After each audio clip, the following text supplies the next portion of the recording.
Hi there, this is Ranjit from tech2buzz.com and I have the Sony Xperia Z Ultra, which is a massive Android phone sporting a 6.4 inch screen, and we're going to do the benchmarking for this one. And this phone sports some very good specs, and let me show you the same by opening the CPU Z application. I'm going to save all that, and as you can see, it's powered by a 2.2 gigahertz Qualcomm Snapdragon S800 chipset. CPU Z reports that the maximum clock frequency is 2.15 gigahertz, but that's a bit surprising because on the box it says that it's a 2.2 gigahertz quad-core processor. Again, according to CPU Z, the lowest frequency it can go is 300 megahertz and max is 2.15 gigahertz. And as you can see, it's a quad-core processor. Also, it has the new GPU, that's the Adreno 330 GPU, which is a very powerful GPU. Coming to the RAM also, it has 2 gigs of RAM, so that's also great. And you can see the board is MSM 8974. And it comes with the Android version 4.2.2, and again the display quality is also very good, and it's a full HD panel. That's a 1080p panel. Again, as you see, the problem with earlier Sony phones was that the viewing angles were bad, but they have fixed this in this Xperia Z Ultra. The viewing angles are very good. Now let's move to one more benchmark. Again, I know this is not relevant. I'll just show you the scores with Nenamark. Again, we get the max, that is 60 FPS. And let us just now move to Quadrant.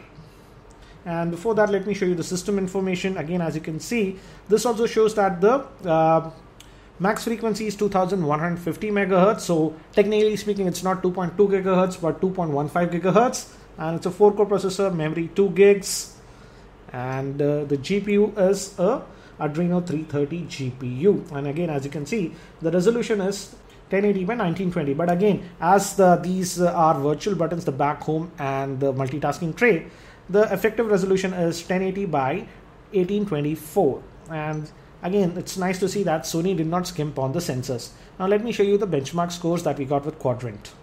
And again, as you can see, the benchmark results that we got are on the top, and I reran it 4 or 5 times, and I got the highest Quadrant score till date. That's 18,683.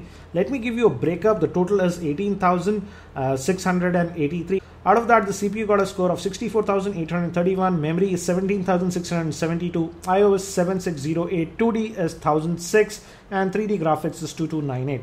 So again, very impressive benchmark scores. It's even higher than the Samsung Galaxy S4. So the Qualcomm S800 chipset is a really powerful one. Also, I did run the Antutu benchmark, and let me show you the scores now. And again, if you notice here also, we get top-notch score, that's 29,494. And these are the detailed scores. Again, this 29,000 score is the best that I've seen on Antutu with any Android device till date. Also, I ran the Epic's cidatel, and I'm going to add the 3D Mark, which are graphic intensive applications, and let me show you the benchmark scores for that. And this is for Epic Cidatel, and as you can see, we got a score of 59.8, which is very impressive score. The max is almost 60. It's 59.8, you can almost call it 60. So again, excellent score. And I also ran this 3D Mark benchmarks. Let me show you the scores.